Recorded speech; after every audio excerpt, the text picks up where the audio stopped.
মন্ত্ৰীয়ে নিজে পঢ়াই এইখন স্কুল বন্ধ হৈ গ'ল, তেওঁলোকে স্কুলৰ খতিয়ান দিবহে। আমাৰ সমষ্টিত উন্নয়ন দ্ৰুতগতি হৈ আছে। যদি জাতি থাকিব লাগে তেতিয়াহ'লে নিজৰ ভাষা কৃষ্টি সংস্কৃতি থাকিব লাগিব। আজি তাৰিখত যোগেন মোহনৰ বিকল্প মাহমা সমষ্টিত নাই। আপোনালোকৰ দিনত অকল সূতা কম্বলৰ ৰাজনীতি কৰিলে।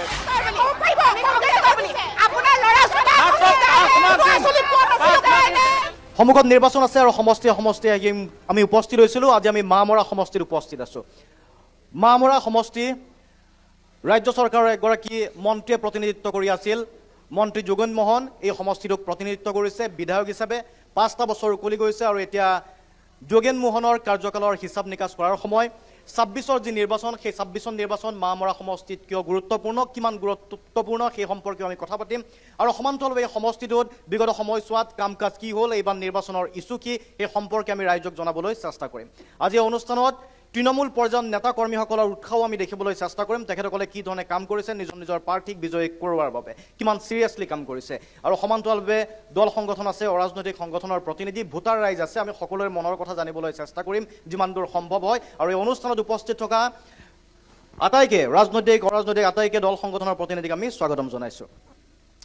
আমাৰ সৈতে সহযোগ কৰিব আমি ৰাজনৈতিক দলৰ ওচৰলৈকে আহিম। কিছু অৰাজনৈতিক সংগঠনৰ প্ৰতিনিধিৰ পৰা আৰম্ভ কৰিছোঁ।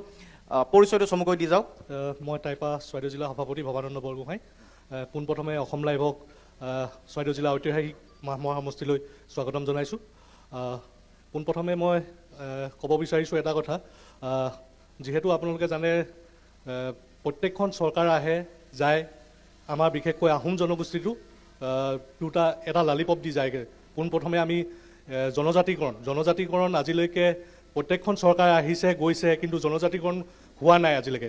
আজি আপুনি আমি 2 মাহ ধৰি দেখিছে আপোনালোকে, আমি এই জোৰ সমদল কৰিছোঁ, অন্যান্য আমি ধৰ্মঘট কাৰ্যসূচী কৰিছোঁ, কিন্তু আমাৰ মুখ্যমন্ত্ৰী ডাঙৰীয়াই ক'লে যে আমি নিৰ্বাচনৰ আগে 2026ৰ নিৰ্বাচনৰ আগে আমি টাই আহোমকে ধৰি 6 জনগোষ্ঠীক জনজাতিকৰণ দিম। কিন্তু আজি কোপতি আটাইতকৈ দুখ লগা কথাটো হ'ল যে আজি কোপতি যি মন্ত্ৰীগোটৰ প্ৰতিবেদন এতিয়ালৈকে কিন্তু আমি কেন্দ্ৰীয় চৰকাৰলৈ প্ৰতিবেদন প্ৰেৰণ নকৰিলে। এই কথাটোত কিন্তু আমি তীব্ৰ বিৰোধিতা কৰিছোঁ। আগন্তুক দিনত আমি টাইপাই ইয়াৰ পাছতো আমি ইলেকশ্যনৰ 26 যি আহিব লগা বিধানসভা ইলেকশ্যনৰ আগে আৰু কাৰ্যসূচী ল'বলৈ আমাক কেন্দ্ৰীয় সমিতিয়ে দায়িত্ব দিছে আৰু আগন্তুক দিনত আমি কাৰ্যসূচী ল'ম।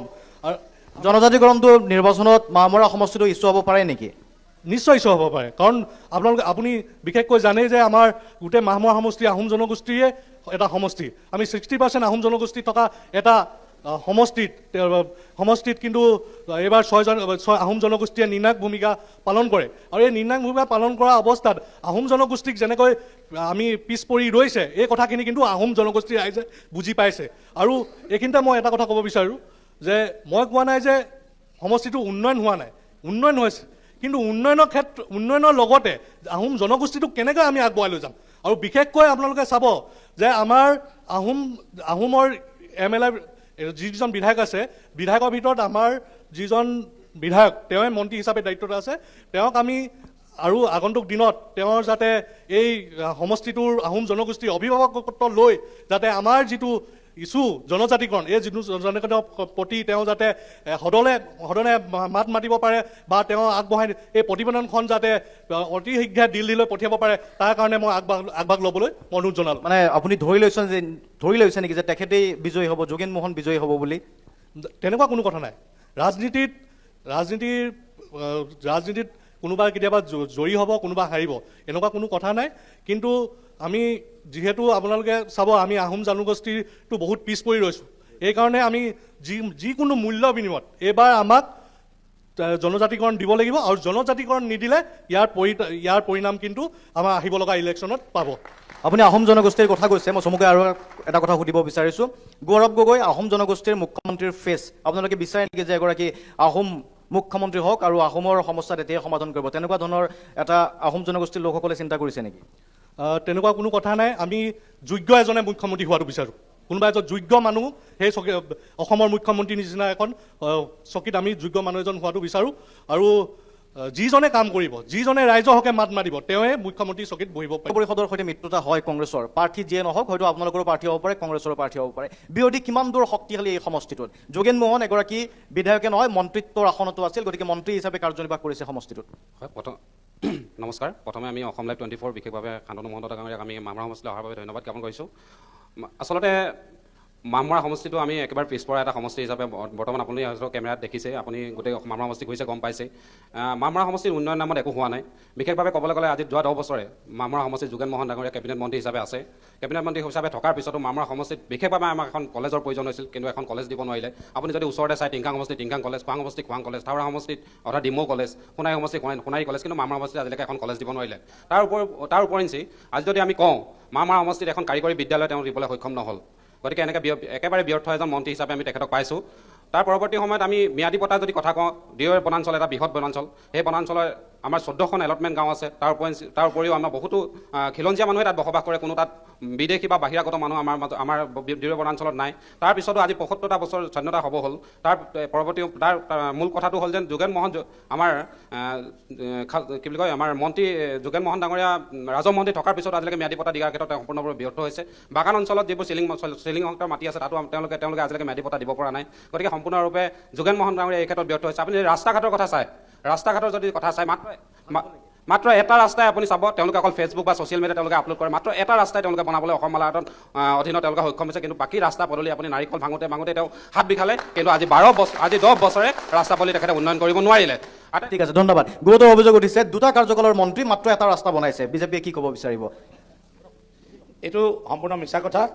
কংগ্ৰেছ চৰকাৰে 15 বছৰ দিনত মাহমৰা সমষ্টিত বিশেষ একো উন্নয়ন কৰিব নোৱাৰিলে, কিন্তু 10টা বছৰে যোগেন মোহনে চেপন চোনপুৰা, মৰাণ, সোণাৰীৰ পৰা আদি কৰি প্ৰায় 400টাৰ ওপৰৰ ৰাস্তা গাঁৱে ভূঞে নিৰ্মাণ কৰি তেখেত তুলিলে।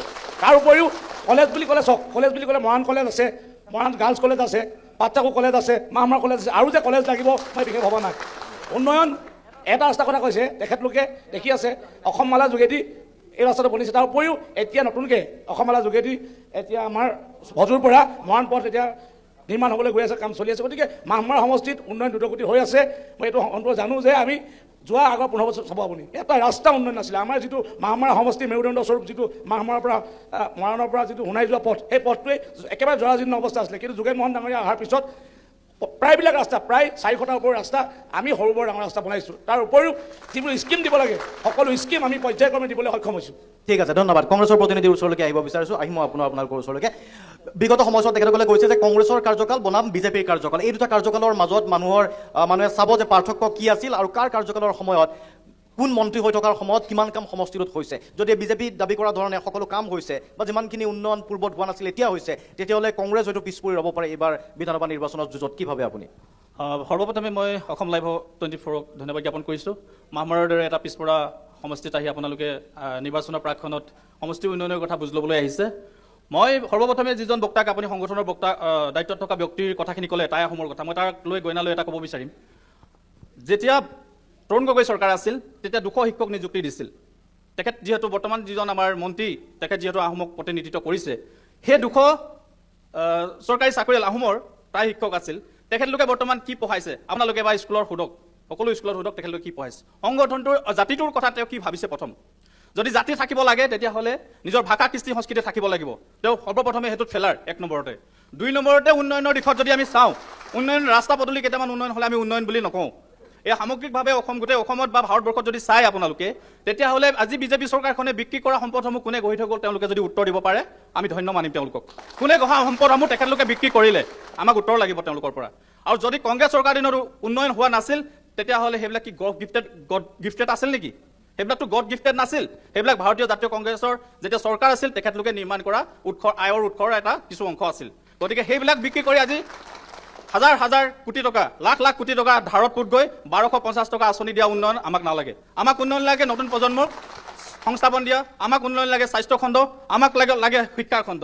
আজি শিক্ষা খণ্ডৰ কথা যদি ক'বলৈ যাওঁ, আমি কিমানখন বিদ্যালয়, প্ৰাথমিক বিদ্যালয় বন্ধ হৈছে তেখেতলোকে এবাৰ চাওক, আমি তেতিয়া মানি ল'ম। স্থানীয় যেতিয়া ডাঙৰ এটা অঞ্চলত এখন LP স্কুল বন্ধ হয়, তাৰ যিখিনি সাধাৰণ ৰাইজৰ ল'ৰা ছোৱালী, সেই সাধাৰণ ৰাইজৰ ল'ৰা ছোৱালীখিনিক যেতিয়া দূৰৈত পঢ়াবলৈ নিবলগীয়া হয়, যিজন মাক দেউতাকে হাজিৰা কৰি খাবলগীয়া হয়, তেতিয়া সেই ব্যক্তিসকলে অনুভৱ কৰে যে ওচৰৰ অঞ্চলত এখন প্ৰাথমিক শিক্ষাখণ্ড কিমান প্ৰয়োজন। কংগ্ৰেছ আহিলে কেনেকুৱা পৰিৱৰ্তন হ'ব তেতিয়াহ'লে?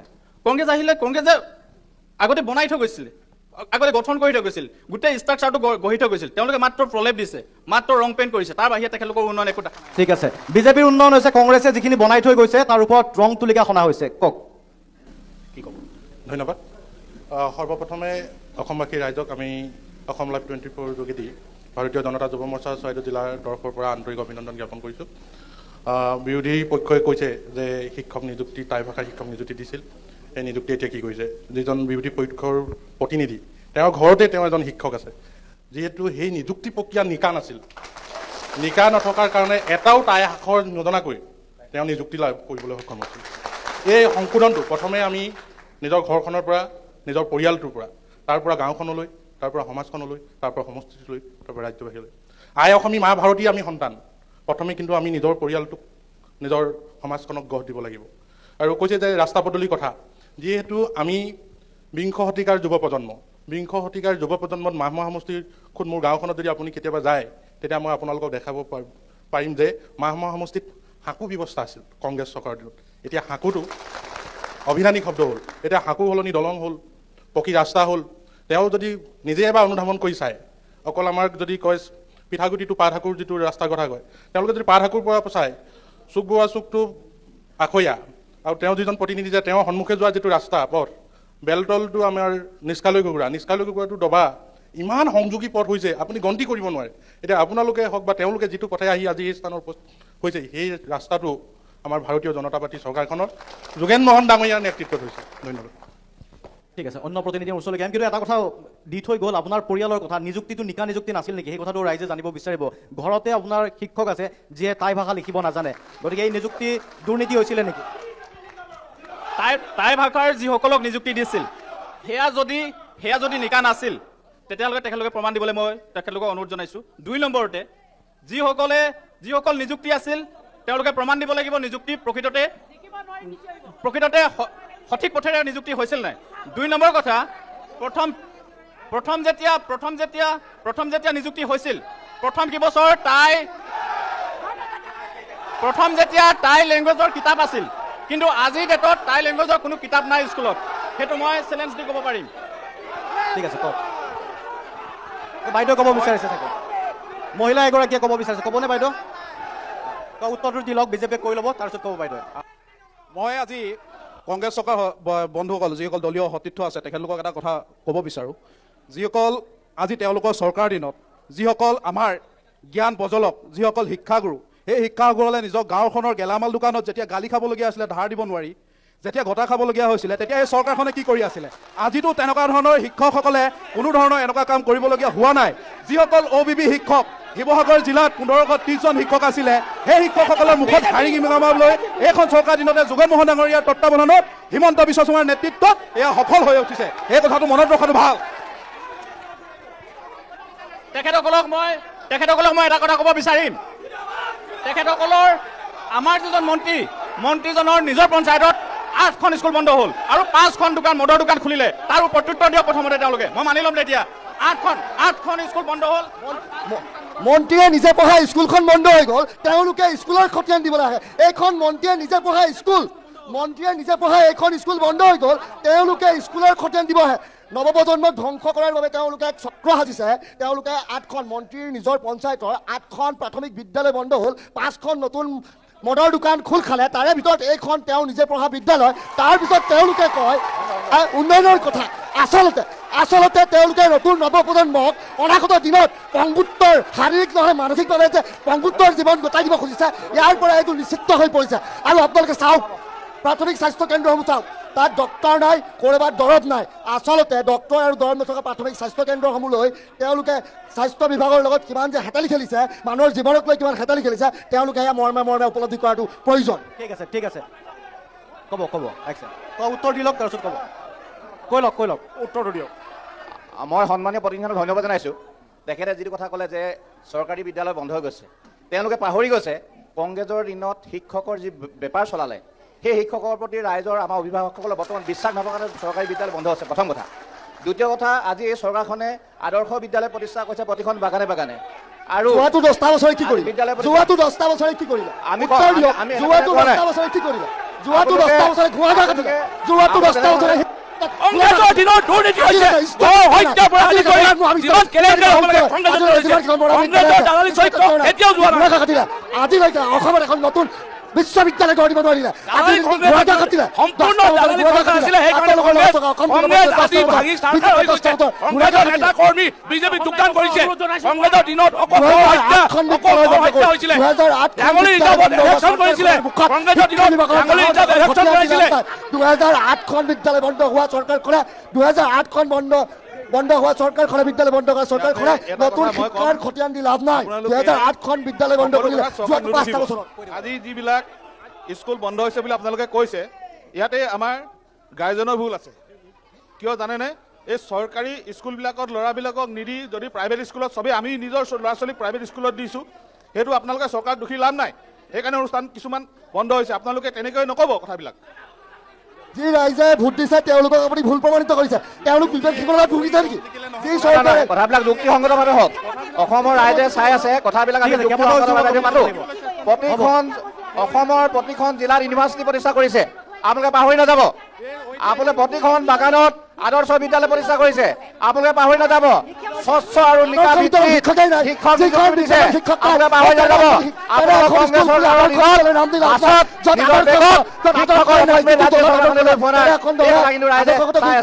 শিক্ষকেই নাই, য'ত শিক্ষকেই নাই তাত আদৰ্শৰ কথা কয়। য'ত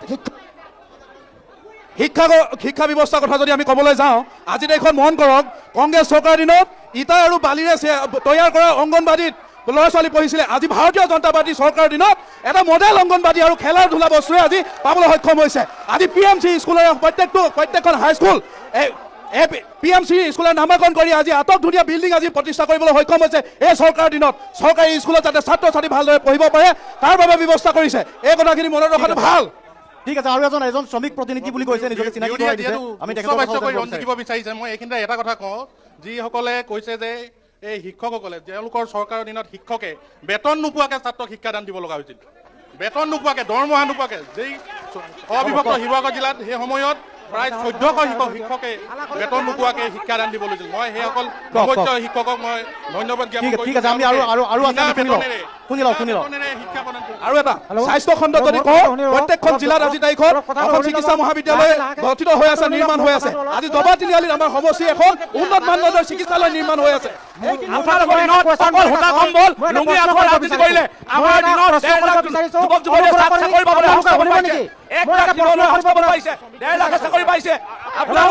আঁঠুৱা কম্বল আৰু লুঙি টুপি নামে ৰাজনীতি চলাই শেষ কৰি দিলে। আমাৰ डेबिट कार्ड आही इलेक्शनर आगो 2014 सनत কৈছিলে যে मैं सत्ता पे बैठने के बाद सबसे पहले श्रमिक को 351 रुपया दूंगा। आज लेके আমার শ্ৰমিকৰ 351 কিয় নিদিলে?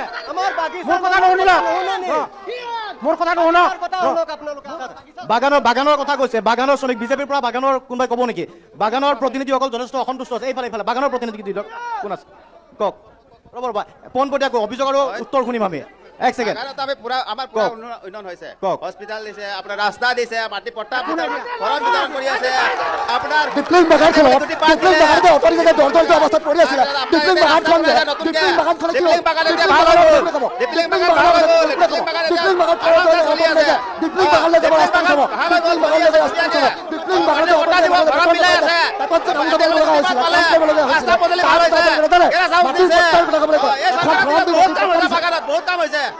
অকমান ধৈৰ্য ধৰি শুনিব নি? বিজেপি কৰ্মীসকলক কৈছো, অকমান ধৈৰ্য ধৰি কথাখিনি শুনক। আমি শুনক শুনি লওক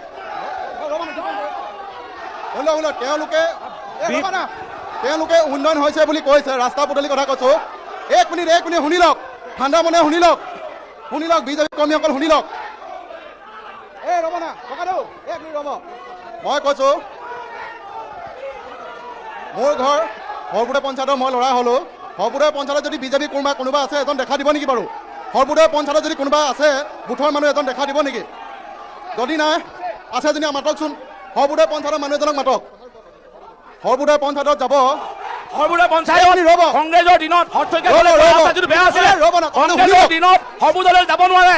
আপুনি কথাটো এতিয়া শুনি লওক। সৰ্বদা ৰাস্তা ইমান ধুনীয়া হ'ল আপুনি হবি ৰাস্তা কোনটো ভাল হৈছে বুলি কৈছে দেখাওক গোটেইকেইটা ভাল হৈছে এটা ৰাস্তা কওক আপুনি চাবলৈ যাব মই দেখাইছো মই মনত ৰাস্তা কৰিছো আপোনাক কংগ্ৰেছে ৰ'ব চাব আপুনি ইমান কৰিলে আপোনাৰ মই কৈছো আপোনালোকে শুনক। সৰ্বোদয় ৰাস্তাটো আপোনালোকক কোনটো ভাল যিহেতু কংগ্ৰেছ চৰকাৰে দি থৈ গ'ল কৰ্মীসকলক এটাই কথা বৰনামঘৰ ওচৰৰ অনুৰোধ ৰাস্তাটো কৰিছো, আপোনালোকে ডাঙৰ ডাঙৰকে চিঞৰি লাভ নাই হয়, সেইকাৰণে আপোনাৰ কথাটো শুনক ককাইদেউ। কিমান উন্নয়ন কৰিলে বিজেপিয়ে উন্নয়ন ৰাইজে কৰিব নোৱাৰে, দেখিছে। আমি ক'ব নালাগে তেওঁলোকে পইচা ৰাইজে দিব কি নোৱাৰে, উন্নয়ন কৰিলে আপোনালোকৰ আপোনালোকে দিনত কিয় ডেভেলপমেণ্ট? আপোনালোকে আপোনালোকে 100% আপোনালোকে উন্নয়ন কৰিছে, তেন্তে ইমান হাল্লা কিয় কৰিছে? ডাঙৰ ডাঙৰ মাত মতা যদি বাহিৰে আপোনালোকে সঁচাকৈ আৰু উন্নয়ন কৰে, হাল্লা কিয় কৰিছে? আপোনালোকে দলীয় কিয় কৰ্মী প্ৰতিবাদ সকলে কৰিছে? হাল্লা কিয় কৰিছে? ভোটৰ বাহিৰে একো ডেভেলপমেণ্টৰ কাম নকৰিলে আজি বিজেপি দিনত যিমান ডেভেলপমেণ্ট হ'ল ৰাইজে দেখিছে আৰু ৰাইজে তাৰ নিৰ্ণয় কৰিব আপোনালোকে আপুনি চিঞৰ কিবা বাখৰ ৰাস্তা কৰি পদূলি ঠিক আছে। শুনক আপোনালোকে এটা চিঞৰ কথা বাখৰ শুনি লওক, কৰি আপুনি শুনি লওক, ডাঙৰ হৈ যাওক। কথা ক'লে মই আপোনাক প্ৰশ্ন সুধিছো, আপুনি উত্তৰটো দিব। সিদ্ধান্ত আপুনি আপোনালোকে লাহেকে সলনি কথা কিয় কৰিব কৈছে? নোৱাৰে। মোৰ প্ৰশ্নটো শুনি লওক।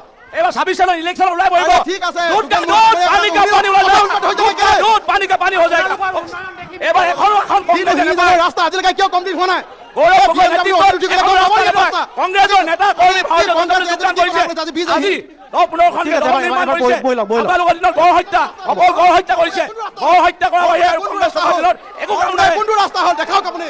আমাৰ সমস্যা আপোনালোকে চাব চালা, লাগে। আজি ড্ৰাগছতে ৰমৰমীয়া দেখা আজিৰ দিনটোত যে ড্ৰাগছৰ ৰমৰমীয়া দেখা চলিছে তাৰ বিষয়ে আপোনালোকৰ ওচৰত মাত নাই। আজিৰ দিনটোত যে যুৱক প্ৰজন্মকে নেতৃত্বৰ কিছুমান পতাব লগা হৈছে ড্ৰাগছৰ যে কংগ্ৰেছ ৰমৰমীয়া ৰাজ চলিছে, কৰ্মীসকলক মই আজিলৈকে এটাই অনুৰোধ কৰিছো নাই আপোনালোকে এটাই মোক কথা কওক নিজৰ নিজৰ আপোনালোকৰ দিনত আপোনালোকৰ চৰকাৰ থকা সময়ত এক্সেন ভোটা কমলৰ বাহিৰে কি ৰাজনীতি হেল্ল' কৰিলে হেল্ল' আৰু ডেভেলপমেণ্টৰ নামত আপোনালোকে কিমান এক্সেন বৈ লওক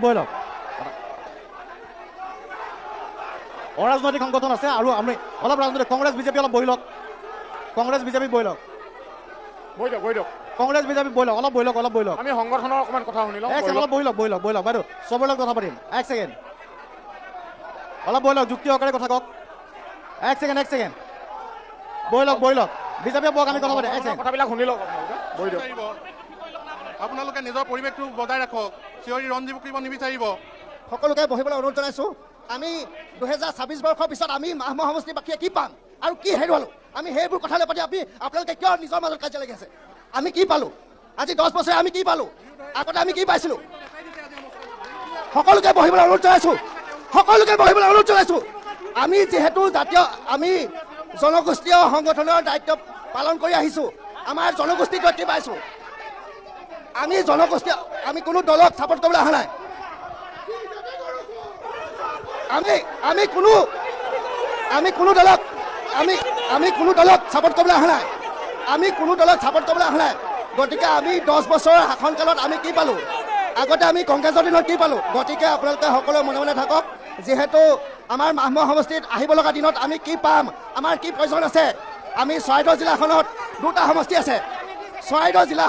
সমষ্টি আছে আমাৰ কথাটো শুনি লওক চৰাইদেউ জিলাখনত দুটা সমষ্টি আছে এটা হৈছে সোণাৰী সমষ্টি আৰু এটা হৈছে মাহমা সমষ্টি যিহেতু আপোনালোকে অকণমান মনে মনে থাকিলে আমি যিহেতু আমাৰ অঞ্চলটো উন্নয়নৰ কথা চিন্তা কৰিব লাগিব যিহেতু দুটা সমষ্টি আছে এটা সমষ্টিত বিজেপি চৰকাৰে এটা সমষ্টিত যিহেতু মেডিকেল কলেজ এখন দিছে এই নিৰ্বাচনৰ আগে মাহমা সমষ্টিৰ মাজমজিয়াত চুকাফা ইউনিভাৰ্চিটিখন মাহমা সমষ্টিৰ মাজমজিয়াত আমি পাবৰ বাবে আশা কৰিছোঁ গতিকে যিহেতু সোণাৰী সমষ্টিৰ মেডিকেল কলেজখন পাইছে তাৰ উপৰিও আমি আমাৰ ভৱিষ্যত প্ৰজন্মৰ কাৰণে শিক্ষা স্বাস্থ্য আৰু মূল্য বৃদ্ধিৰ ওপৰতো ক'বলগীয়া আছে বিজেপি চৰকাৰে বেয়া কাম কৰিছে বুলি মই কোৱা নাই কিন্তু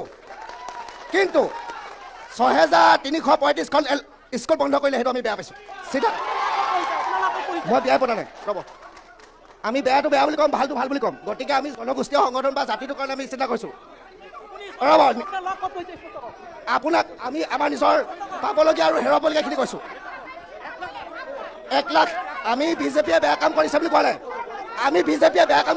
নাই ৰাস্তা পদূলিৰ কাম হৈছে নাই হোৱা বুলি কোৱা নাই আমি কিন্তু স্কুল বন্ধ কৰাটো আমি বেয়া পাইছোঁ ইয়াৰ সমান্তৰালভাৱে অসমত 700খন সুৰাৰ বিপণী দিছে এইটো বেয়া কাম কৰিছে কিন্তু বিজেপিৰ দিনৰ ৰাস্তা পদূলি হৈছে আমি যোগেন মোহন ডাঙৰীয়াৰ পৰা আমি কি আশা কৰিছিলোঁ আমাৰ জনগোষ্ঠীৰ কাৰণে বিধানসভাত মাত পাতি আমাৰ জাতিটো আগুৱাই লৈ যোৱাৰ স্বাৰ্থত মাত পাতিব ভৱিষ্যত সময়ত যোনে প্ৰতিনিধিত্ব নকৰে আমাৰ জাতিটোৰ কাৰণে আমাৰ জনগোষ্ঠীটোৰ কাৰণে মাত পাতিব আৰু মাত পাতি আমাৰ সমষ্টিটো উন্নয়ন কৰা এনেকুৱা এজন প্ৰতিনিধি লাগে অলপ আমি মহিলাসকলৰ সৈতে কথা পাতিম বহি লওক আৰামছে বহি লওক অলপ মহিলা প্ৰতিনিধিসকলে ক'ব পুৰুষে কৈছে মহিলাই ক'ব সকলোৱে ক'ব এক ছেকেণ্ড এইফালে মহিলাসকল বাইদেউসকল আহিব আপোনালোকে যুক্তি সহকাৰে ক'ব। 1 ছেকেণ্ড ৰ'ব, আমি মহিলাসকলৰ সৈতে কথা পাতিম। অলপ ধৈৰ্য ধৰক, অকণমান 2 মিনিট সময়। এইফালে বহি দিয়ক, এইফালে বহি দিয়ক। বাইদেউ এইফালে বহি দিয়ক, আৰামছে ক'ব। আৰু এটা সংগঠন আছিল, জাতীয় সংগঠন, মই আহিম 1 ছেকেণ্ড। এইফালে আহি গৈছোঁ। বাইদেউ আছে, আমি এইফালেও মহিলা আছে, আৰু আপোনালোকে ক'ব, আপোনালোকৰ ওচৰলৈকে আহিম আমি। যুক্তি সহকাৰে 1 মিনিট ৰ'ব লাগে, সেইফালে নিদিব, মই ক'লে দিলে হ'ল। প্ৰথমতে শুনি লওঁ, তাৰপিছত আমি উত্তৰত যাম। কংগ্ৰেছক প্ৰতিনিধিত্ব কৰিছে এগৰাকী মহিলা। আজিৰ তাৰিখত মহিলাসকলৰ বাবে চৰকাৰে যথেষ্ট আঁচনি আনিছে। এই কথাটো কেৱল মামৰা সমষ্টি নহয়, গোটেই অসম জুৰি এই ৰাজনীতিটো চলিছে যে মহিলাসকল স্বাৱলম্বী হৈছে। ক'ব বিচাৰিছে চৰকাৰখনে যদি পঢ়ি থকা শিক্ষাৰ্থী আছে, ছাত্ৰী আছে, তেওঁলোকক সুবিধা কৰি দিছে, আৰু মহিলাসকলক পোনপটীয়াকৈ ধন দিছে, একাউণ্টত গৈছে পইচা, আৰু তেওঁলোকে উদ্যমিতা আঁচনিৰ জৰিয়তে লাখপতি হোৱাৰ এটা পথ প্ৰশস্ত হৈছে। ইমানবোৰ আঁচনিৰ পাছতো আপোনালোক কিয় মহিলাসকল অসন্তুষ্টি এই চৰকাৰখনক লৈ? আপুনি এটা কথা মই আপোনাক পঢ়িলে ধন্যবাদ দি লৈছোঁ, আপুনি যে মোক কথাটো সুধিলে। এতিয়া আমি দেখিছোঁ মহিলাসকলক গোটত 10,000 টকাকৈ লাখপতি বাইদেউ হ'ব বুলি কৈ দিলে, কিন্তু এটা কথা মনত ৰাখক, এটা গোটত যেতিয়া 10 গৰাকী মহিলা আছে, তাত বাছি বিজেপি কেইগৰাকীক 10,000 টকাকৈ দিছে। আপোনালোকে চাওক, চিঞৰিব লাগে বুলি নিচিঞৰিব। হ'ব, মই কথাটো আপোনাক তথ্য সহকাৰে কৈছোঁ। আজি চাওক, এনেকুৱা অৱস্থা হৈছে, মহিলাসকল হাহাকাৰ অৱস্থা হৈছে। মহিলাসকলে 10,000 টকা নাপায়। আমাৰ মন্ত্ৰী মহোদয়ৰ ঘৰত চোতালে দৌৰিছেগৈ, আপুনি তেখেতলোকক সোধক।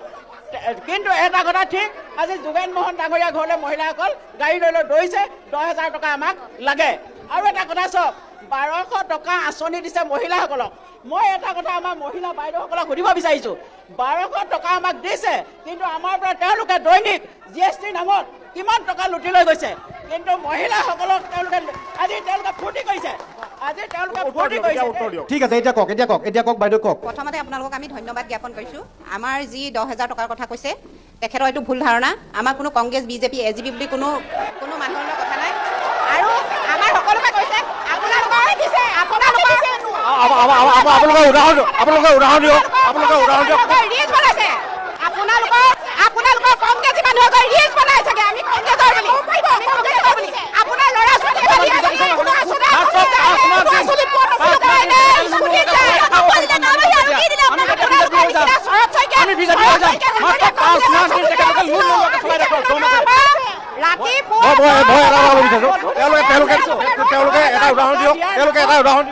মহিলাসকলক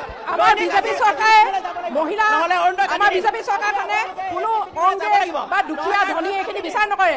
তেওঁলোকে শুদ্ধভাৱে প্ৰজন্মই এটকা নিদিয়াকৈ তেওঁলোকে কংগ্ৰেছ বা দুখীয়া ধনী এইখিনি বিচাৰ নকৰাকৈ তেওঁলোকে চাকৰিবোৰ এতিয়া পাইছে, উঠি অহা প্ৰজন্মই। আৰু আমাৰ এতিয়া মহিলাসকল আগৰ চৰকাৰ দিনত আমাৰ মহিলাসকল ঘৰতে বন্দী হৈ থাকিবলগীয়া হৈছিলে, কিন্তু এই বিজেপি চৰকাৰখনৰ দিনতে আমাৰ মহিলাসকল বাহিৰলৈ ওলাই আহি ৰাইজৰ মাজত কাম কৰিবলৈ, তেওঁলোকৰ এটা নিজৰ পৰিচয় দাঙি ধৰিবলৈ সুবিধা পাইছোঁ। এইখন চৰকাৰ দিনত বহুত আৰু আমাৰ এতিয়া উঠি অহা প্ৰজন্মৰ সুবিধা দিছে। আমাৰ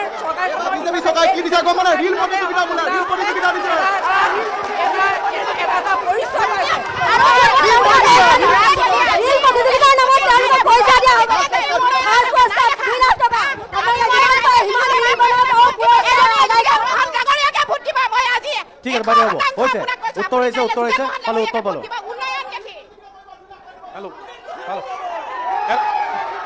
আমাৰ বিজেপি চৰকাৰে কথা কয় যেনেকে, কথা দিয়ে যেনেকে, তেনেকে কাম কৰি দেখায়। আমাৰ এই বিজেপি চৰকাৰখনে আপোনালোকৰ চকুৰ আগত জল পটকে আপোনালোকে দেখি আছে। আমাৰ চৰকাৰখনে যেনেকে কথা দিছে তেনেকে কাম কৰি দেখাইছে।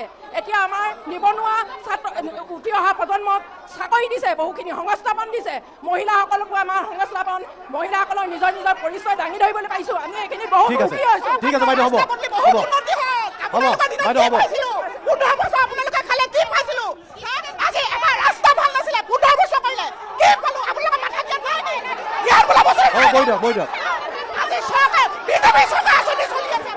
বাইদেউ, হ'ব। ঠিক আছে, আমি আকৌ আহিম মহিলাসকলৰ ওচৰলৈকে আকৌ আহিম। এজন জাতীয় পৰিষদে কৈ আছে, ক'ব, আপুনি ক'ব। আন এটা সংগঠনৰ প্ৰতিনিধি আছে,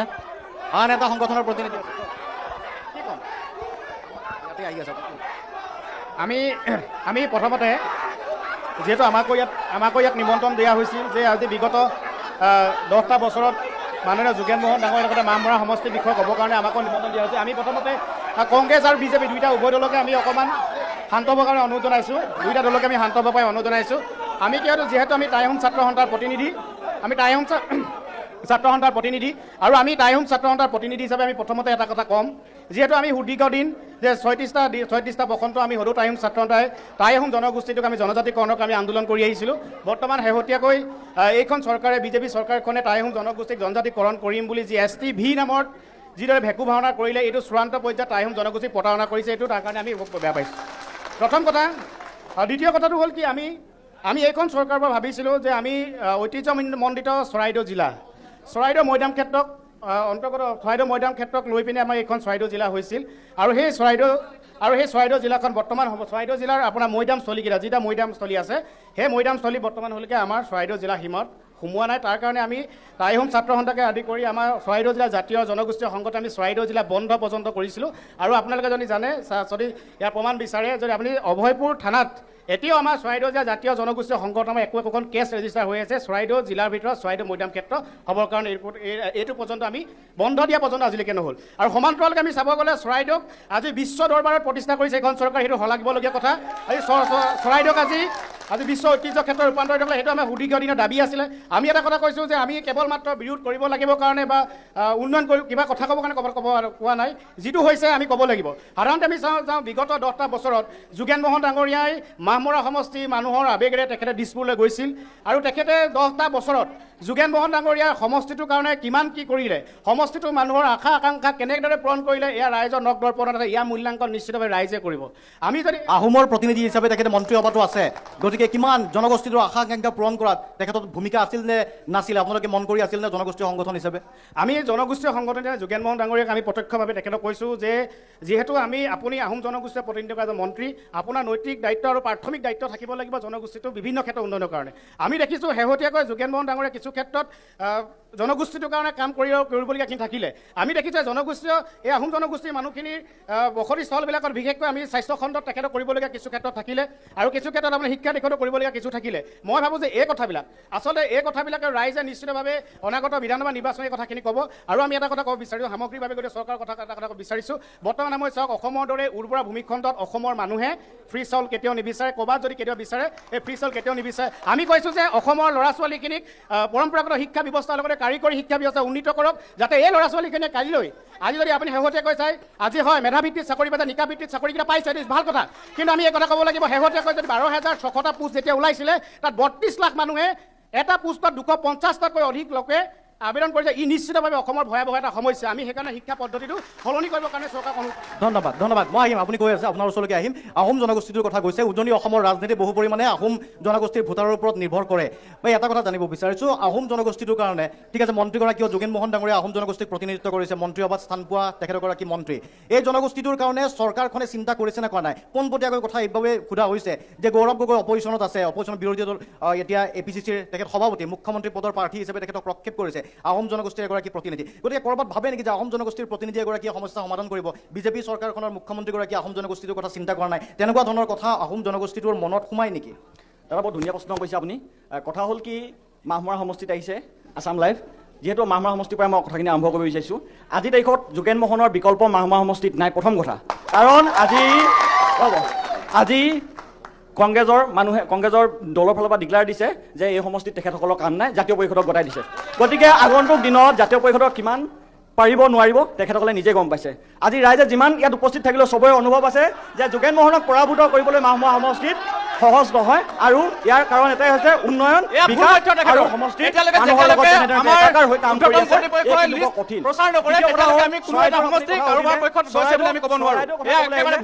চৰাইদেউৰ কথা মোদী আহিছিল, প্ৰধানমন্ত্ৰী মোদী আহিছিল অসমত, তেতিয়াৰ পৰাই বিজেপি জনতা পাৰ্টি যিমান সংখ্যক ব্যক্তি আছে প্ৰত্যেকে কেৱল মিছা কথা আজি এয়া প্ৰমাণ এইবিলাক আমাৰ কোনো পাৰ্টি ডিক্লেৰেশ্যন হোৱা কোনো সমষ্টি এতিয়ালৈকে ৰাজ্য কথা হোৱা নাই। ডেফিনেটলি সম্পূৰ্ণ মিছা কথা কৈছে। বিজেপিয়ে যেনেধৰণে আমাৰ পাৰ্টি কোন হয় কাৰণে যেনেধৰণে নিজৰ জিকাটো আমাৰ যিবিলাক পণ্ডিত আমাৰ পাৰ্টি কোন হ'ব সেইটো বাদ দিয়ক, নিজৰ জিকাটো গুৰুত্ব দিয়ক। আমাৰ পাৰ্টি যোনে হয় আমি জয় নিশ্চয় জয় হওক। আপোনালোকে হাৰিবৰ কাৰণে ইমান উত্তেজিত হৈছে, নিজৰ হৰাটো গম পোৱাৰ কাৰণে ইমান উত্তেজিত হৈছে। আমাৰ পাৰ্টি যোন হয় মিত্ৰজোঁটৰ পাৰ্টি যোন হয় আমি জয় হম। আপোনালোকে নিজৰ গুৰুত্ব দিয়ক না। বিৰোধী পক্ষই এটা কথা বাৰে বাৰে কৈ আছে যে খিলঞ্জীয়া আৰু আহোমৰ কথা। আজি আমি আহোম হিচাপে আমি যোগেন মোহন ডাঙৰীয়াক লৈ আমি গৌৰৱান্বিত, কিন্তু আজি গৌৰৱ গগৈ ডাঙৰীয়া যদি কথা ক'বলৈ যাওঁ, তেওঁৰ পৰিয়ালৰ যদি 4জন সদস্যৰ 3জনে বিদেশী আৰু খ্ৰীষ্টান ধৰ্মাৱলম্বী, গতিকে তেওঁলোকে মনত ৰখাটো ভাল যে আহোমক তেওঁ কেনেকৈ নেতৃত্ব দিব। গগৈ লিখিলে যে আহোম চেণ্টিমেণ্ট থাকিব, তেনেকুৱা কেতিয়াও হ'ব নোৱাৰে। মানে তেওঁলোকে মিয়াৰ দালাল কৰি আছে, চৰ চাপৰি অঞ্চলত ইলেকশ্যন কৰাৰ কথা চিন্তা কৰি আছে।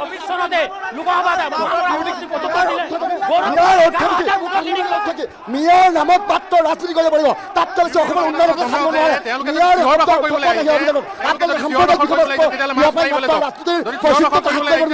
আপোনালোকৰ কাৰণে সাম্প্ৰদায়িকতাৰ সৃষ্টি হৈছে আৰু যুৱ প্ৰজন্মৰ আনগত দিনত ৰাজনীতিৰ প্ৰতি অনীহা সৃষ্টি হৈছে। আপোনালোকৰ বাবে সাম্প্ৰদায়িকতাৰ সৃষ্টি হৈছে আৰু ৰাজনীতিৰ প্ৰতি নতুন প্ৰজন্মৰ সৃষ্টি হৈছে।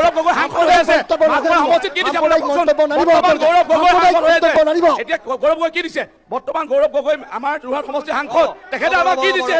আমি দেখাই পাতিছো আপোনালোকে গৌৰৱ গগৈ সাংসদ হৈ থকা অৱস্থাত আমি কথা কৈছো যোৰহাট লোকসভা সমষ্টিৰ উন্নয়নৰ ক্ষেত্ৰত কি কি বিকাশ কৰিলে আপোনালোকে দেখুৱাওক। আমি কিন্তু বৰ গুৰুত্বপূৰ্ণ এক মিনিট মই কথা এটা কওঁ। গৌৰৱ গগৈ ডাঙৰীয়া যোৰহাট লোকসভা সমষ্টি মানুহে জিকাই পঠিওৱাৰ পিছতে মাৰোৱা অঞ্চলত এটা বৃহৎ বানপানী হৈছিলে। বানপানী এটা পানী bottle camera person news live অকল দুখীয়া দৰিদ্ৰ বানাকাতৰ ৰাইজক এখাৰি সঁহাৰি কওক, এখেতে ক'ব বিচাৰি আছে কিবা এটা বহুত সময়ৰ পৰা। কওক, বাকী অলপ বহি দিয়ক, আকৌ আহি আছো। নিজৰ এখন বহি দিয়ক। কাৰণ আমি ইমান কথা পাতিছো, আমি কংগ্ৰেছে কি কৰিলে, বিজেপিয়ে কি কৰিলে, আমি এইটোত লাগি আছো। কিন্তু আপোনালোকে মন কৰিছেনে নাজানো মই, কিন্তু আমি এটা গুৰুত্বপূৰ্ণ কথা পতা নাই। আমি আপোনালোকে ইয়াত থকা সকলো ৰাইজে জানে এই মাহ মৰাত মদৰ দোকান কিমান হ'ল। সেই মদৰ দোকানবিলাকে এখন সুস্থ সমাজ গঢ়িব পাৰে বুলি আপুনি ভাবে নেকি? এখন সুস্থ সমাজ গঢ়ি তোলাৰ ক্ষেত্ৰত মদৰ দোকানে কিমান অৰিহণা যোগাব? আজি আমাৰ কণ বাচ্চাবিলাকে আৰু সৰু সৰু ল'ৰা ছোৱালীবিলাকে মদৰ দোকানত গৈ মদ কিনি খায়। কাৰণ কিয়? মদটো সুলভ। আজি মদটো আমি 5 আলিলৈ ওলাই আহিলে পাওঁ, এই বনমালী 3 আলিলৈ ওলাই গ'লে পাওঁ, আমি দিচাংবাৰীলৈ গ'লে আমি মদ পাওঁ। এই সৰু সৰু বাচ্চাবিলাকে মদৰ দোকানত গৈ মদ কিনি খায়। এই যিটো পৰিৱেশ বিনষ্ট কৰিছে আমাৰ এই মাহত, কিন্তু বহুত গুৰুত্বপূৰ্ণ কথা। এই বিষয়ে আমি আলোচনা কৰিব লাগে আৰু আমি সচেতন নাগৰিক হিচাপে আমি এই কথাখিনি আমি পতা উচিত। ইয়াত হয়তো আপোনাৰ ওচৰলৈ আকৌ আহিম। কংগ্ৰেছৰ দিনত 20 লাখ ৱাইন শ্বপ দিছিলে, 20 লাখ ৱাইন শ্বপ দিছিলে কংগ্ৰেছৰ দিনত, 20 লাখ ৱাইন শ্বপ দিছিলে। কথাটো শুনি লওক। আচলতে কথাটো শুনি লওক, উত্তৰ দিব আপোনালোকে। কওক। ডেভেলপমেণ্ট। এতিয়া মই ডেভেলপমেণ্ট মই দেখাই আছো। ডেভেলপমেণ্ট আহক, মই তথ্য দেখাই আছো। আহক, আপোনালোকক মই তথ্য দেখাই আছো। বিজেপি চৰকাৰ ডেভেলপমেণ্ট এইটো আপোনালোকে দেখিছেনে? এইটো হিংৰিজাঙৰ ওচৰত এটা কালভাৰ। তেখেতৰ কথা কি শুনে? তেখেতৰ মমবাতি চিহ্ন মমবাতি চিহ্ন ইলেকশ্যন খেলে কংগ্ৰেছৰ দলাল কৰে তেওঁ। আৰু আছে শুনক মহাশয় ডাঙৰীয়া, আপুনি শুনক, আপোনাক এটা অনুৰোধ জনাইছো। শুনক, আপুনি ডেভেলপমেণ্টৰ কথা কৈছে। মহাশয় ডাঙৰীয়া, আপুনি এটা কথা শুনক, আপুনি এইবিলাক প্ৰিণ্টিং কাগজ, মোবাইলৰ ফটো মাৰি প্ৰিণ্টিং কাগজ আপুনি নেদেখাব। শুনক মহাশয় ডাঙৰীয়া, ডিপাৰ্টমেণ্টত গৈ শুনিব কিমান ডেভেলপমেণ্ট কৰিলে বিজেপি গভৰ্ণমেণ্টে। আমাৰ ওচৰত তথ্য আছে। এক মিনিট যিজন ব্যক্তিয়ে হেমেন পেগু ডাঙৰীয়া ডেভেলপমেণ্টৰ কথা কৈ আছে, তেওঁ জনাটো প্ৰয়োজন। তেওঁ জন্মগ্ৰহণ কৰা গাঁওখনত এই যোগেন মোহন ডাঙৰীয়া আৰু চাই লওক। তেওঁ জন্মগ্ৰহণ কৰা গাঁওখনত এই যোগেন মোহন ডাঙৰীয়াৰ নেতৃত্বত পতাকা পাবলৈ সক্ষম হৈছিলে। আপুনি চাই লওক। ঠিক আছে, কিমান শুনক এটা কথা শুনক মহাশয় ডাঙৰীয়া, এটা কথা শুনক। এইটো নহয়, ডেভেলপমেণ্ট কি জানে? আৰু আছে আপুনি দেখাইছে, আপুনি ফটো দেখুৱাই লাভ নাই। ডেভেলপমেণ্ট কি জানে? ফটোৱে মিছা কথা নহয়। হুলস্থুল কৰি লাভ নাই।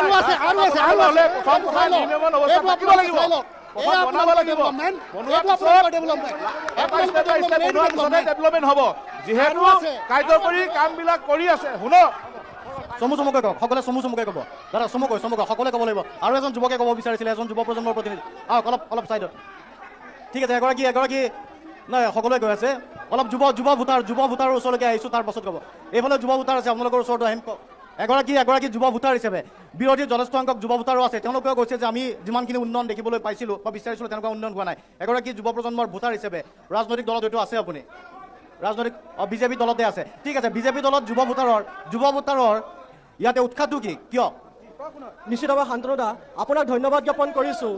আচলতে প্ৰথম কথাটো যে 60 বছৰীয়া কংগ্ৰেছৰ অপশাসনৰ বিপৰীতে বিজেপিৰ 10 বছৰীয়া যিটো সেৱাৰ যিটো মনোভাৱ, যি পাৰ্থক্য যি পৰিৱৰ্তন কৰা হৈছে, তাতে প্ৰমাণ হয় যে 10টা বছৰত 60 বছৰ কংগ্ৰেছে কৰা অপশাসনৰ বিৰুদ্ধে ৰাইজে যে 10টা বছৰ তেওঁলোকে 60 বছৰত কৰিব নোৱাৰা কাম বিজেপি চৰকাৰে যে কেৱল মাত্ৰ 10 বছৰত কৰিবলৈ সক্ষম হৈছে, সেইটো স্পষ্ট।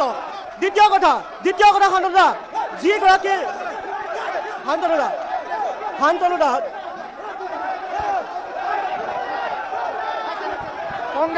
কংগ্ৰেছে বিজেপিৰ উন্নয়নত সহিব পৰা নাই।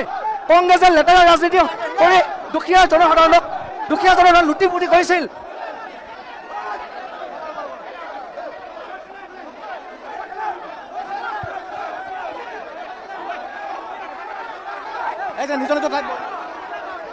বিজেপি গুণ্ডা বাহিনী নেকি?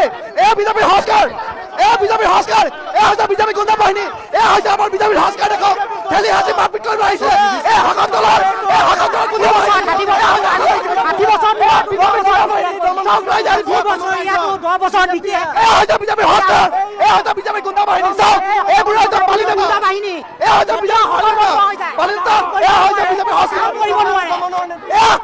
বিজেপি সংস্কাৰ,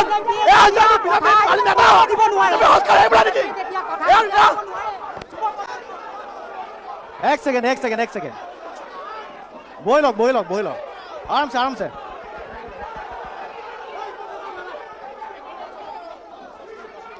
এক ছেকেণ্ড বহি লওক। উঠি আহিলে সমস্যাৰ সমাধান নহ'ব। বহক বিজেপি বহক, কংগ্ৰেছ বহক, জাতীয় পৰিষদ বহক। বহি লওক। সমষ্টিৰ উন্নয়নৰ কথা আছে, আপোনালোকৰে সমষ্টিৰ কথা আছে, সমষ্টিৰ উন্নয়নৰ কথা আছে। অলপ বহি লওক। আপোনালোকক মই অকল এটা প্ৰশ্ন সুধিম, জাষ্ট উত্তৰো দিব। এটা প্ৰশ্ন সুধিম, অকল উত্তৰো দিব। আপোনালোকে যোৱা 10 বছৰে আপোনালোকে বিজেপি চৰকাৰ শাসনত আছে। ইয়াত যোগেন মহন ডাঙৰীয়া কেবিনেট মন্ত্ৰী হৈ আছে। কিন্তু আমাৰ আটাইতকৈ দুৰ্ভাগ্যজনক কথা, আমাৰ ডিষ্ট্ৰিক্ট চৰাইদেউলৈ যাবলৈ ভজু দলংখন আজি 10 বছৰে নিৰ্মাণ কৰি দিব নোৱাৰিলে। এইটো আটাইতকৈ ডাঙৰ কথা। তাৰপৰা 2 নম্বৰ কথাটো, দ্বিতীয় কথাটো শুনিলওক। আপোনালোকে হাল্লা কিয় কৰে? কথা ক'লে হাল্লা কিয় কৰে? যুক্তিৰে কথা ক'ব। আপোনালোকে হাল্লা কিয় কৰে? যুক্তিৰে কথা কওক না। আপোনালোকে যুক্তিৰে কথা কওক, আমিও যুক্তি দিছোঁ। হাল্লা নকৰিব, যুক্তিৰে কথা দিয়ক, যুক্তিৰে কথা কওক। আৰু দ্বিতীয়টো হ'ল চেপন জুমপৰা যোনখন দলং, সেই দলংখন আজিলৈকে কিয় নিৰ্মাণ কৰিব নোৱাৰিলে? আমি শিৱসাগৰলৈ যাবলৈ এইটো অসুবিধা, সোণাৰী আমি সদৰলৈ যাবলৈ অসুবিধা। গতিকে এইসমূহ সমস্যা সমাধান কৰিব নোৱাৰাৰ বাবে আপোনালোকে হাল্লা কৰিব জানে, যুক্তিৰে কথা ক'ব নোৱাৰে। এই যুক্তিৰে কথা ক'ব, তেতিয়া আমিও আপোনালোকক যুক্তিৰে কথা ক'ম। অকল হাল্লা কৰিব লাগে বুলি ক'লে হাল্লা নকৰিব। সংস্কৃতি বিজেপিয়ে কৰোঁ বুলি বহুত কয়। কি সংস্কৃতি আপোনালোকে দেখাইছে? অপসংস্কৃতি চৰ্দাৰ বিজেপি দল। মই সন্মানীয় প্ৰতিনিধিক ধন্যবাদ জনাইছোঁ। তেখেতে এটা সমস্যাৰ কথা কোৱাৰ বাবে। তেখেতে যি কৈ আছে ভজু দলঙৰ কথা কৈ আছে, ইতিমধ্যে 90% দলঙৰ কাম সম্পূৰ্ণ হৈছে। দিচাংমানী দলং ইতিমধ্যে 90% কাম সম্পূৰ্ণ হৈছে। কিন্তু আমি আমাৰ চকুৰ আগত মৰাণৰ পৰা সোণাৰী যোৱা ৰাস্তাটো কংগ্ৰেছৰ 15 বছৰ কাৰ্যকালত কিন্তু আমি বনোৱা নেদেখিলোঁ। প্ৰথম অৱস্থাত আমি এতিয়া বৰ্তমান সময়ত আমি SOBT বনাইছিলোঁ, আৰু বৰ্তমান অসম আলাৰ অধীনত ৰাস্তা নিৰ্মাণ হৈ আছে। তেওঁলোকে এই কথাটো কৈ আছে। আৰু মই দুজনমান জনপ্ৰতিনিধি এটা কথা ক'ব বিচাৰিছোঁ। তেওঁলোকে চৰকাৰী বিদ্যালয়ৰ কথা কয়, কিন্তু তেওঁলোকে নিজৰ ল'ৰা ছোৱালীক চৰকাৰী বিদ্যালয়ত নপঠায়, প্ৰাইভেট স্কুলত পঠায়। আৰু দুজন মানে নিজে মদ খায়, কিন্তু তেওঁলোকে ৱাইন শ্বপৰ কথা কৈ থাকে। কথাখিনি আমি চিন্তা কৰিব লাগে। ঠিক আছে, কওক। অৰাজনৈতিক সংগঠনে কওক। আজিলৈকে যোগেন মহনৰ পালি পহৰীয়া যোগেন মহনৰ ঘৰৰ কিমান সম্পত্তি হ'ল সেইটো কওক। আজি আপুনি এইটো কওক যেন যোগেন মহনৰ ঘৰৰ মিতিৰ কুটুম ফুলালীয়ে পুতেকে কিমান ঠিকা পাইছে, সেই কথাটো উত্তৰ দিয়ক। আকৌ বহি লওক। এনেকৈ হ'লে নহ'ব, এনেকৈ হ'লে নোৱাৰিম। সংগঠনৰ এতিয়া বিজেপিয়ে কৈছে কাম হৈছে, কংগ্ৰেছে কৈছে কাম হোৱা নাই। আপোনালোকতো নিৰপেক্ষ, আপোনালোকে কি দেখিছে? সমষ্টিত একোৱে হোৱা নাই নে কিবা এটা হ'লেও হৈছে? প্ৰথম কথা হ'ল কি, আমি দেখিছোঁ যে সমষ্টিটোত ৰাস্তা পদূলিকেইটা হৈছে। আমি দেখিছোঁ যে ঘৰৰ সন্মুখৰ যিটো ৰাস্তাকেইটা হৈছে, আৰু সেইকেইটা হোৱাটো যোগ্য আৰু এইটো হ'বই লাগিব। আৰু দ্বিতীয় নম্বৰ কথা হ'ল আমি তেখেতলোকক আমি এজন নেতাক আমি দিছপুৰলৈ পঠাইছোঁ কিয় কাৰণে এইটো কাৰণে পঠাইছোঁ যে আমাৰ মাহমৰা বিধানসভা সমষ্টি যিটো এটা গ্ৰামাঞ্চলৰ বিধানসভা সমষ্টি আৰু সেই গ্ৰামাঞ্চলৰ বিধানসভা সমষ্টিটো অলপ অসমৰ 126টা বিধানসভা সমষ্টিৰ ভিতৰত অন্যতম হিচাপে পৰিগণিত কৰিবৰ কাৰণে আমি তেখেতক আমি পঠিয়াইছোঁ। কিন্তু ৰাস্তা পদূলিকেইটা হোৱাৰ সমান্তৰালকৈ আমি এটা কথা ক'ম যে তেখেতে স্বাস্থ্য খণ্ডত অকণমান কৰিবলগীয়া কাম থাকিলে আৰু শিক্ষাৰ ক্ষেত্ৰত কৰিবলগীয়া কাম থাকে। মই ভাবোঁ যে অনাগত দিনত এইখিনি যাতে আগবঢ়াই লৈ যাওঁ বুলি মই অনুভৱ কৰিছোঁ। ঠিক আছে হ'ব। আৰু এইফালে কওক যুক্তি সহকাৰে ক'ব। এক ছেকেণ্ড যুক্তি সহকাৰে ক'ব দিয়ক, তাৰপিছত উত্তৰ দিব। এক ছেকেণ্ড ৰ'ব, কওক কি ক'ব বিচাৰে? মই পোনপ্ৰথমে অসম লাইভৰ 24 সমূহ কৰ্মকৰ্তাক আন্তৰিক ধন্যবাদ কৃতজ্ঞতা আৰু শুভেচ্ছা জ্ঞাপন কৰিছোঁ। আমি এইটো ক'ব বিচাৰোঁ, জুবিন গাৰ্গৰ মৃত্যু ন্যায় দিব নোৱাৰা এখন বিজেপি চৰকাৰক এবাৰ অসমৰ জনসাধাৰণে যোগ্য প্ৰত্যুত্তৰ দিব। গৌৰৱ গগৈৰ নেতৃত্বত অসমত এখন সুস্থিৰ কংগ্ৰেছৰ চৰকাৰ গঠন হ'ব, বিজেপিৰ অপশাসন দূৰ হ'ব। ইয়াত আমি এটাই মাহমৰা সমষ্টিত দেখিছোঁ, মাহমৰা সমষ্টিত বিজেপি এটাই উন্নয়ন কৰিছে, সেইটো হৈছে বিজেপিৰ খোলখালী উন্নয়ন হৈছে, বিজেপিৰ অঙহী বঙহী উন্নয়ন হৈছে, বিজেপিৰ যিখিনি নেতা বালি নেতা সেইসকলৰ উন্নয়ন হৈছে। মই এটা কথা কৈছোঁ, যেতিয়া যোগেন মোহন দা যেতিয়া ৰাজমন্ত্ৰী আছিলে তেতিয়া আদানীক কিমান বিঘা মাটি দিলে সেই উত্তৰটো দিয়ক বিজেপিয়ে, উত্তৰ দিয়ক। আমি যদি কথা ক'বলৈ যাওঁ, আজি ছুইজাৰলেণ্ডৰ নিচিনা দেশৰ সমান আজি কাশ্মীৰৰ এটা পাকিস্তানক কোনে কোনে ঘটালে তাৰ উত্তৰ অসমত বাংলাদেশী অনুপ্ৰৱেশকাৰী নাম ভৰ্তিকৰণ কৰিলে দেখিলোঁ আমি কংগ্ৰেছ কৰ্মীসকলে যিকোনো ডিবেটত আহিলে অকল হুলস্থুল কৰা বাহিৰে বেলেগ একো নহয়। লোকৰ কথাবিলাক বিৰোধী দলৰ কথাবিলাক নুশুনে, তেখেতসকলে হুলস্থুল কৰি কথাবিলাক বেলেগ দিশলৈ লৈ যায়। কিন্তু আপোনালোকে শুনক, এটা কথা কওঁ, আজি আপোনালোকে কিহক লৈ ৰাজনীতি কৰা নাই? হাজাৰ কোটি টকা ঋণ লৈ পুখুৰী খান্দিছে, আৰু এতিয়া ফ্লপ দালালি নকৰিব। আপোনালোকে হাজাৰ কোটি টকা লৈ শুনিব, তাৰপিছত আপোনালোকে কাউণ্টাৰ ক'ব। আপোনালোকে কিয় আপোনালোকে বিৰোধীয়ে কোৱা কথাবিলাক নুশুনে? আপোনালোকে সদায় হুলস্থুলীয়া পৰিৱেশ সৃষ্টি কৰি কথাবিলাক শুনিবলৈ নিবিচাৰে। আপোনালোকে সদায় এই কথাটো মনত ৰাখিব, কোনোবাই কিবা এটা ক'লে শুনি তাৰ কাউণ্টাৰটো দিব লাগে, কিন্তু আপোনালোকে সদায় হুলস্থুল কৰি পৰিৱেশ বিনষ্ট কৰি শুনিবলৈ নিবিচাৰে। আপোনালোকে জুবিন গাৰ্গক লৈ কিয় ইমান ৰাজনীতি কৰিলে সেই উত্তৰটো দিয়ক। ঠিক আছে, হ'ব ধন্যবাদ। মাহমৰা সমষ্টিত যদি আপুনি উন্নয়নৰ কথা ক'বলৈ যায়, এটাই আপোনালোকে এতিয়া স্পষ্ট হৈ গ'ল, ইয়াত নেতা পালি নেতাসকল ধনী হ'ল আৰু তেওঁ নিজৰ মন্ত্ৰী নিজৰ LP স্কুলখন বন্ধ কৰি ল'বলগীয়া হ'ল। তাৰ ঠাইত বহু জেগাত ইয়াত মদৰ দোকান হ'ল আৰু নেতা পালি নেতাৰ হাতে হাতে বৈধ মাৰণাস্ত্ৰ হ'ল। তাৰ কাৰণে বাদে ইয়াত একো উন্নয়ন হোৱা নাই। উত্তৰটো দিব বিচাৰিছোঁ। উত্তৰ দিয়ক। যিটো কংগ্ৰেছ দলৰ শাসনত থাকি অসমীয়া খিলঞ্জীয়া জনসাধাৰণৰ যুৱকৰ পৰা চাকৰি নামত পইচা লৈ লাখ লাখ যুৱক যুৱতীৰ চকুমাৰি উলিয়াব সক্ষম হৈছিল, সেইটো কংগ্ৰেছ দলে আজি এনেধৰণৰ প্ৰশ্ন কৰাটো আটাইতকৈ দুৰ্ভাগ্য। বিহাৰী মানুহৰ নাম সোমাই তেতিয়ালৈকে আপোনালোকে চাকৰিসমূহ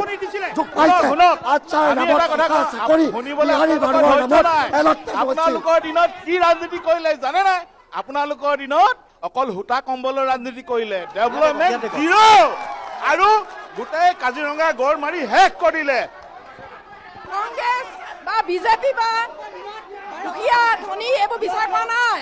এতিয়া সকলোৱে যোগ্যজনে চাকৰি পাবলৈ সক্ষম হৈছে।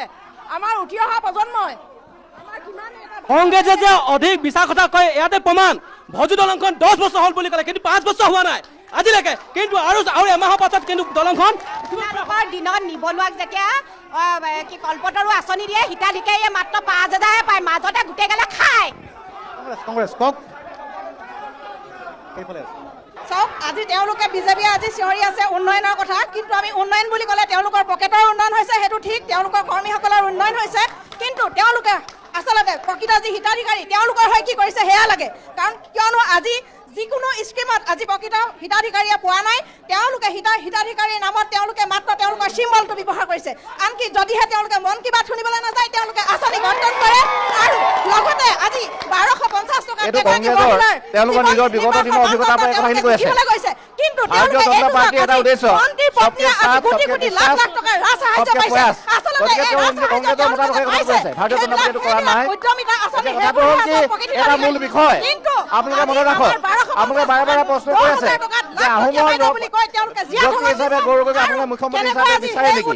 বৰ্তমান সময়ত যিটো পৰিয়ালৰ 4জনৰ 3জনে বিদেশী নাগৰিক আৰু 2জন ব্যক্তি পাকিস্তানৰ সম্পৰ্কত তেওঁলোকৰ সম্পৰ্কত কেতিয়াবা গোটেই অসম চৰ্চা আছে। গতিকে কোনো কাৰণত অসমৰ অসমীয়াই মুখ্যমন্ত্ৰী হিচাপে নিবিচাৰে। হিতাধিকাৰীৰ কথা কৈছে। আজি যদি মই কওঁ কংগ্ৰেছ চৰকাৰৰ দিনত যি কল্পতৰু আঁচনি 25,000 টকা আছিলে, হিতাধিকাৰীয়ে কিমান পাইছিলে সেইটো মোক জনাব নেকি? আৰু 500 টকা পাইছিলে। আৰু দ্বিতীয়টো পালিত এটা বেনিফিচিয়াৰীয়ে 500 টকা পাইছিলে। 5 বছৰত কংগ্ৰেছ চৰকাৰে কিমান খণ্ড লগা নিলে? একুলি বিয়া পাতি খেল কৰিব লগা হৈছে। আজি সময় শেষ হৈছে বাইদেউ, সময় জনাইছোঁ। আজি শুনক, আপোনালোকে শুনক এটা কথা, সময় যদি বিজেপিৰ লগত আছে, ৰাইজে বিজেপিয়ে চৰকাৰ বনাব, কাৰণ বিজেপিয়ে উন্নয়ন, সমাজৰ উন্নয়ন, চবৰ উন্নয়ন। ঠিক আছে, অনুষ্ঠান শেষ কৰিব লাগিব। আমি প্ৰথমতে আমি মাহমৰাবাসী হিচাপে আমি বহুত লাজ পাইছোঁ যিটো পৰিৱেশ কৰিছে। আমি যোনেই চৰকাৰ নহওক, আমাৰ আগন্তুক দিনত আমাৰ সমষ্টি হৈ কি কৰিব, আমাৰ নিবনুৱা সমস্যাবিলাক যোনেই ভৱিষ্যতে মন্ত্ৰী হ'ব বা আমাৰ বিধায়ক হ'ব, আমাৰ ভৱিষ্যতে আমাৰ মাহমৰা সমষ্টি হৈ কি কাম কৰিব, আমাৰ নিবনুৱা সমস্যা কেনেধৰণে সমাধান কৰিব, তাক লৈ কথালৈ পাতি যুক্তি তৰ্ক কৰি একো লাভ নাই। আমি চবকে ধৈৰ্য ধৰিবলৈ অনুৰোধ জনাইছোঁ। ধৈৰ্য ধৰিবলৈ লাষ্টত একেবাৰে শেষত লাষ্ট চবকে ধৈৰ্য ধৰিবলৈ এবাৰ। বিশেষকৈ আমি জানো চৰাইদেউ জিলাত এখন নতুনকৈ আমাৰ বিশ্ববিদ্যালয় পাইছোঁ, চুকাফা বিশ্ববিদ্যালয়। এই বিশ্ববিদ্যালয়খন যিহেতু সোণাৰী সমষ্টিলৈ বিশেষকৈ নিবৰ কাৰণে বহুতে প্ৰচেষ্টা চলাই আছে। আমি জানো যে সোণাৰী সমষ্টিত ইতিমধ্যে মেডিকেল কলেজ, নমোদয় বিদ্যালয় আৰু বহুত ষ্টেডিয়াম চিষ্টেম, বহুত ডাঙৰ ডাঙৰ কিবা কিবি বস্তু পাইছে। আমি কংগ্ৰেছ বিজেপি ৰাজনীতি নকৰি এই চুকাফা বিশ্ববিদ্যালয়খন যাতে মাহমৰা সমষ্টিত হয় তাৰ প্ৰতি আমি জোৰ দিব লাগে আৰু তাৰ কাৰণে আমি ঔপকথা কৰিব লাগে। ধন্যবাদ জ্ঞাপন কৰিছোঁ, ধন্যবাদ সকলোকে জ্ঞাপন কৰিছোঁ। আৰু যিহেতু আমি মাহমৰা সমষ্টিত উপস্থিত হৈছিলোঁ, মাহমৰা সমষ্টিত বৰ্তমানৰ বিধায়ক হৈছে যোগেন মোহন, দুটাকৈ কাৰ্যকাল ইয়াতে মাহমৰা সমষ্টিটোত আছে। তেখেত ৰাজ্য চৰকাৰৰ এগৰাকী গুৰুত্বপূৰ্ণ পদবীৰ মন্ত্ৰী।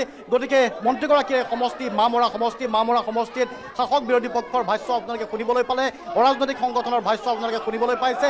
লক্ষণীয় হ'ব মাহমৰা সমষ্টিত নিৰ্বাচনী কি ইছ্যু কি হয়, যোগেন মোহন কিমান শক্তিশালী হৈ থাকে আৰু তাৰ বিপৰীতে বিৰোধীয়ে কি ধৰণে নিৰ্বাচনৰ সময়ত ইয়াতে প্ৰদৰ্শন কৰে, কিমান দূৰ ইয়াতে ভোটৰ ৰাজনীতিৰ শক্তিশালী ৰূপত অৱতীৰ্ণ হয়। কিন্তু বিজেপিৰ যি প্ৰাৰ্থীগৰাকী যথেষ্ট সবল ৰূপত ইয়াতে দেখিবলৈ পোৱা গৈছে।